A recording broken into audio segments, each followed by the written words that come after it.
installed our PV when we moved to Hungerford 12 years ago.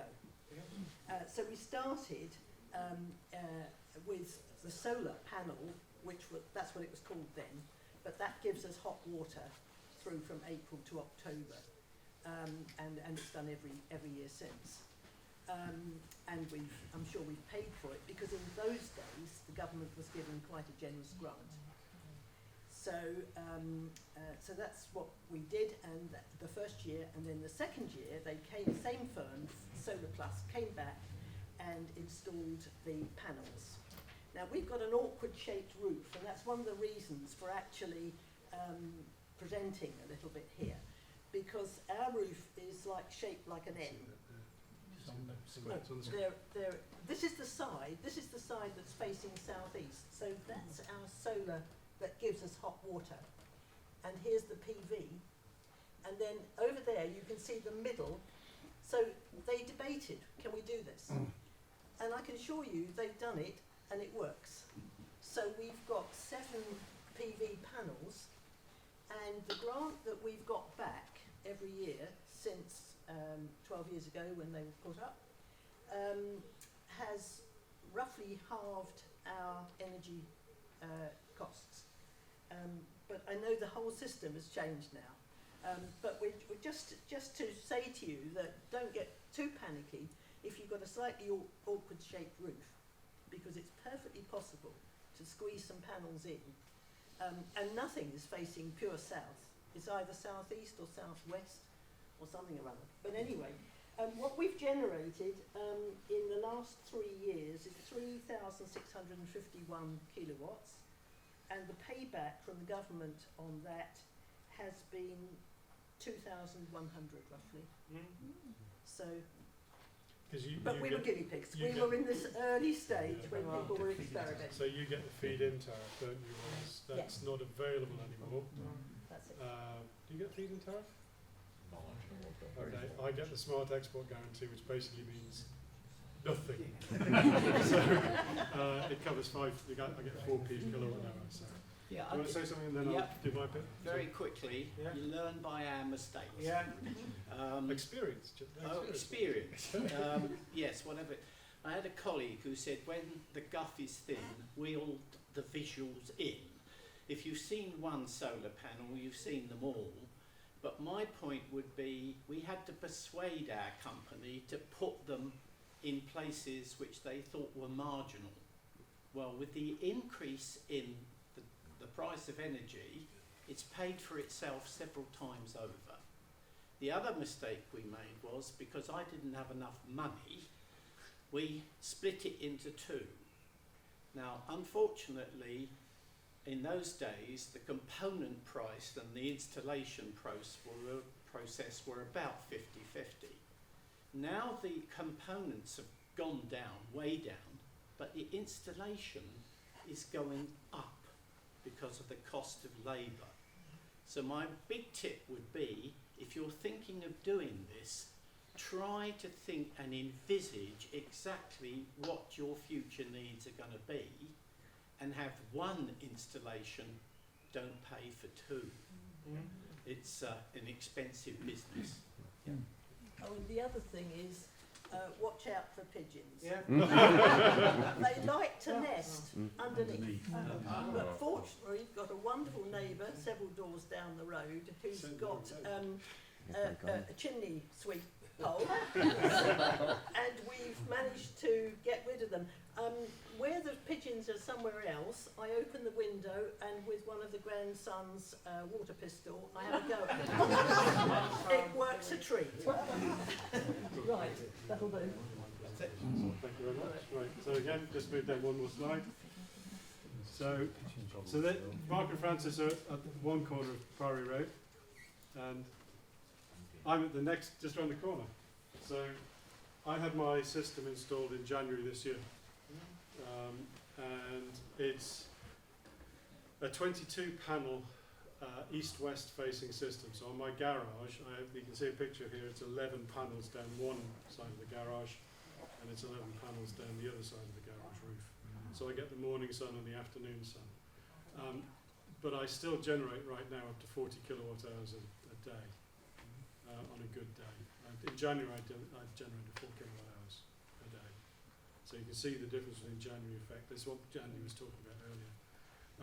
I did invest in a battery because exactly what Mark said, I thought about the long term and the return I was going to get in terms of how much money saving.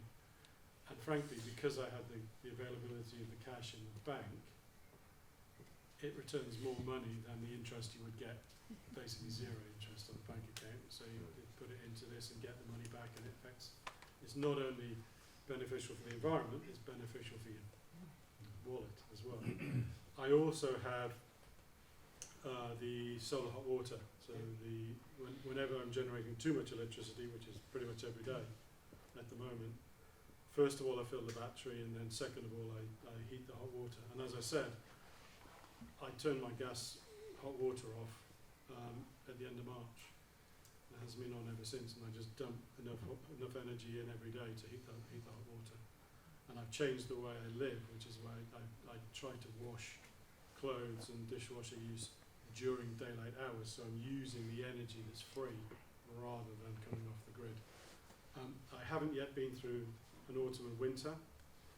I expect that, as John's about to talk about, that I will need electricity again from the grid during that period. But the calculation I did with the company that did the installation, I reckon, even including the battery, I'm looking at a 10 to 11 year return rate right now. And hopefully, prices are not going to come down significantly, unfortunately. So it's going to be of that order. So, and for any data nerds amongst you, there is so much joy in the data that you can collect and analyse. It's really very nerdy, but fun for me at least. You use up all your extra electricity just powering the computer. It's all in the cloud, you know. Strangely, it's an app on my phone. So anyway, sorry, just in the way of the video, but this is how I got the IT to work. So mine was, the two systems you just looked at were retrofit on 1930s houses. So again, just the message is, pretty much most houses of the vintage in Hungerford will be possible to retrofit, subject to the clauses that have been discussed. Which brings us to John's system. Thanks, Mark. So I'm John Down, if anybody doesn't know me. And I'm a bit of a serial offender on this because we, like Francis and Mark, we first put a system onto a house. In fact, not onto a house, but in a field opposite a house because it was a listed property. We first put those on in 2010, and it was on a ground-mounted array of panels, so basically on a special frame out in a field.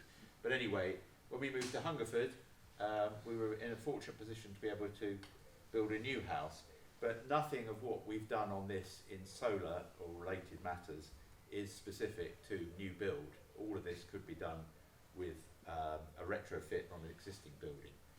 So on the left there is a picture of our roof. We've got black panels that are actually embedded into the tiles, so they're not raised up above the tiles. If you're ever re-roofing a house that's got a suitable slanty, pointy roof, then I'd highly recommend that you look at putting the panels in then with this embedded mechanism. First of all, you'll save tiles, and secondly, I think it tends to look a bit neater. Note in the photo, I even managed to get a red kite. How about that? There's two things about our system that make it a bit different. One is the embedded panels. The other one is that when we built the house, we put in a three-phase power supply. The advantage of that is that each phase has a limit as to how much power you can put in and out of the house. So by having three phases, you can obviously triple that. And when you've got that number of panels, you need more than one phase to put the electricity into the grid. I won't go into the numbers of how much generation and so on. Well, we'll do the generation. That generates about 7,800 kilowatt hours a year on average for the last couple of years. And because it's an all-electric house, and we have an electric car and a few other energy-intensive things, it supplies about 40% of our total power. It provides about 70% of the house's power itself. That's without the electric car. So my game, like Mark, is I'm a bit of a data nerd too. So on this second chart here, this is last year's pattern of electricity use and generation. So below the line, the blue, is what we generated. And here you've got the classic year's pattern of a lot in the summer, not very much in the winter. And the top part is what we've consumed from the grid.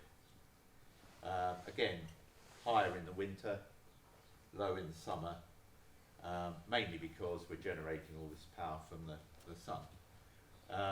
But the game that I play and my wife tolerates is, first of all, minimising this red bit, which is the time that I use grid electricity at peak rate, as opposed to a 4-hour window at night when it's very cheap. So the green is all very cheap electricity, the red is bad electricity, it's expensive.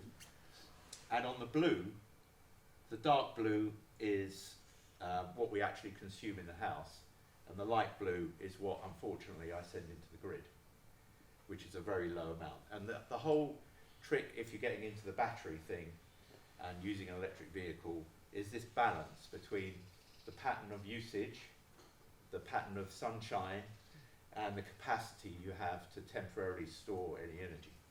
Because what we do in the winter is we charge our batteries from the cheap rate, and then we use that for the rest of the day.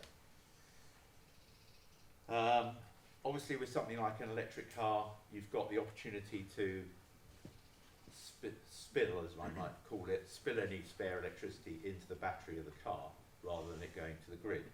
And I worked out that on a typical 4 kilowatt system, if you used your power that you're generating that you would put into the grid otherwise, you can probably save something like £1,000 to £1,200 of petrol, diesel, whatever you use, if you were putting that into a car and driving electric miles. So you can make the payback on these things much more effective as long as you make use of this power in the most optimum way. And just to illustrate a point on that, the last chart here, this is last month, this is May, and there's 2 points to make about this. One is the variability of the sun that you get, so the length of these blue lines. So you have to be prepared for the fact that although on average for that month it was about 1,000 kilowatt hours for the month, you have very sunny days and much less sunny days, and compensating for that is quite a trick, I would say. And these days here, where there was a lot of light blue, we were away on holiday, so the car wasn't there to benefit from the spare sort of electricity. So that's about all I think I was going to say. I'm happy to answer any questions on it. We have got batteries. They're quite big batteries actually, but we only started with one. After a year's usage, we saw the pattern of use and generation and so on, and it became obvious that a second battery would be worthwhile. So we added a second one, but it's hard to predict that in advance.